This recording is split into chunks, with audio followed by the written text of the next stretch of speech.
भर्ती प्रक्रिया से जुड़े बड़े फर्जीवाड़े का मामला फिर से उजागर हुआ है। एक्सरे टेक्नीशियन भर्ती में हुए घोटाले के बाद अब लैब टेक्नीशियन की भर्ती में भी भ्रष्टाचार सामने आया है। जांच में सामने आया है कि एक ही पिता की 3 से 4 संतानों को एलटी बना दिया गया, जबकि कई अन्य चयनितों के पते और व्यक्तिगत विवरण संदिग्ध पाए गए। ये फर्जीवाड़ा 2007 में हुई भर्ती में हुआ था और इसकी जांच रिपोर्ट 17 सितंबर 2025 को शासन को भेजी गई। स्वास्थ्य विभाग ने 2007 में कुल 572 लैब टेक्नीशियन की भर्ती की थी। इनमें से 35 चयनितों के मामले विशेष रूप से संदेहास्पद पाए गए। जांच में ये खुलासा हुआ कि कई परिवारों के 1 से अधिक सदस्य चयनित हुए और उनके रोल नंबर भी एक क्रम में दिए गए थे। इससे स्पष्ट हुआ कि चयन प्रक्रिया में पारदर्शिता का अभाव था और इसमें भाई भतीजावाद तथा अनुचित लाभ की भूमिका रही। जांच का जिम्मा तत्कालीन आयुक्त खाद्य सुरक्षा एवं औषधि प्रशासन विभाग राजेश कुमार को दिया गया। उन्होंने 17 सितंबर 2025 को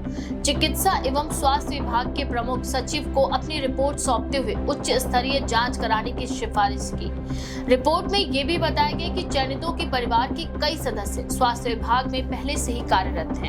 इसका मतलब है कि सीमित आवेदन के माध्यम से एक ही परिवार के सदस्यों को भर्ती में लाभ दिया गया। भर्ती से जुड़ा विज्ञापन भी संदेहास्पद पाया गया। जांच में ये सामने आया कि भर्ती संबंधी विज्ञापन केवल 2 अखबारों में प्रकाशित किया गया था, जबकि अन्य सरकारी पत्रावलियों में इसका कोई प्रमाण नहीं मिला।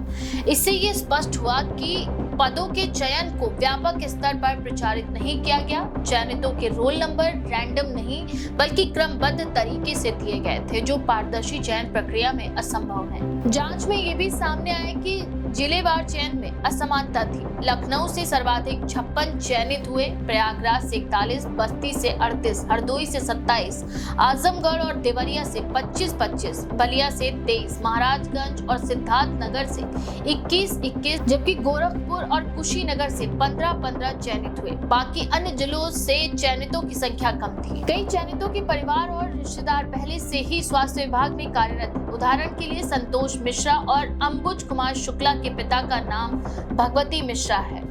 इसी तरह विवेक कुमार मिश्रा, जितेंद्र कुमार मिश्रा और वीरेंद्र मिश्रा के पिता का नाम रामकिशन मिश्रा है। सभी प्रयागराज जिले से हैं। गोंडा के सुनील सिंह और ध्रुव कुमार सिंह के पिता का नाम कुंवर बहादुर सिंह है। इसी तरह जगनंदन सिंह, नेम सिंह, अजय सिंह और अतुल सिंह के पिता का नाम गुलाब सिंह है, लेकिन उनके पते अलग अलग हैं। एक अन्य मामले में चयनितों में जगनंदन सिंह, दिनेश सिंह, किरण सिंह, संतोष कुमार सिंह, सोहन सिंह, संजय सिंह, सर्वेश सिंह और रंजीत सिंह का गृह क्षेत्र फतेहपुर है, लेकिन ग्राम पंचायतें अलग अलग हैं। हरदोई के राजेश कुमार और उपेंद्र कुमार का पता समान पाया गया।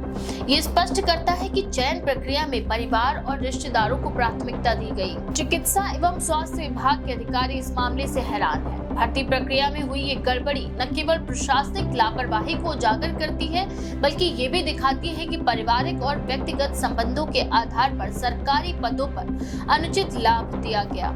इस प्रकार की नियुक्तियां विभाग की विश्वसनीयता को गंभीर नुकसान पहुंचाती है। जांच में ये भी सामने आया है कि चयन प्रक्रिया में अधिक आयु वाले अभ्यर्थियों को भी लाभ दिया गया। इसके पीछे उद्देश्य स्पष्ट है कि नियमों और योग्यता की अनदेखी कर केवल व्यक्तिगत और पारिवारिक हितों को प्राथमिकता दी गई।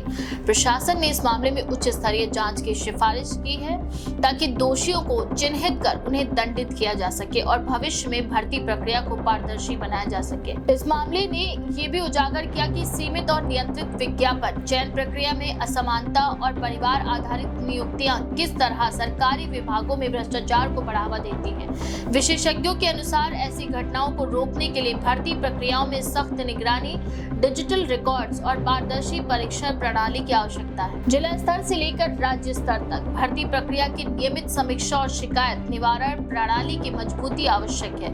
इससे न केवल योग्य और योग्यतम उम्मीदवारों को अवसर मिलेगा, बल्कि भ्रष्टाचार और भाई भतीजावाद की संभावना भी कम होगी। स्वास्थ्य विभाग और प्रशासन ने मामले की गंभीरता को देखते हुए उच्च स्तरीय जांच के निर्देश दिए हैं। अगले कदम के रूप में अधिकारियों ने चयन प्रक्रिया के सभी दस्तावेजों की पुनः समीक्षा करने और संदेहास्पद चयनितों की पहचान पहचान करने का निर्णय लिया है।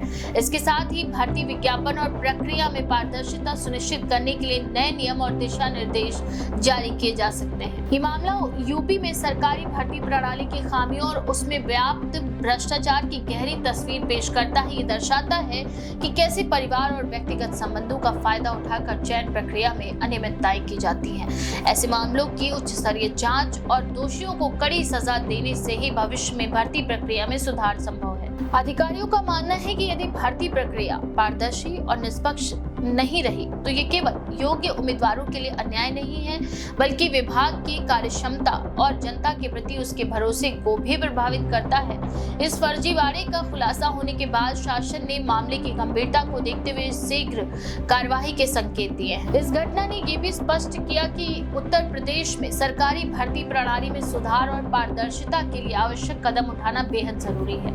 योग्य उम्मीदवारों को अवसर मिलना चाहिए और भर्ती प्रक्रिया में कोई भी पक्षपात, भाई भतीजावाद या अनुचित लाभ नहीं होना चाहिए। उच्च स्तरीय जांच रिपोर्ट के आधार पर आने वाले समय में विभाग में सुधार और दोषियों के खिलाफ सख्त कार्रवाई होने की भी संभावना है। इस प्रकार ये मामला न केवल लैब टेक्नीशियन भर्ती तक सीमित है, बल्कि ये पूरे स्वास्थ्य विभाग और अन्य सरकारी विभागों में भर्ती प्रक्रियाओं में व्याप्त भ्रष्टाचार की गंभीरता को दर्शाता है। प्रशासन और शासन को इस मामले में कठोर कदम उठाने की आवश्यकता है ताकि भविष्य में ऐसी घटनाएं दोबारा न हो और सरकारी भर्ती प्रक्रिया में पूर्ण पारदर्शिता और निष्पक्षता सुनिश्चित हो सके। इस बारे में आपका क्या विचार है? अपनी राय कमेंट सेक्शन में जरूर लिखें। ऐसी और भी खबरों के लिए देखते रहें द पेज 19।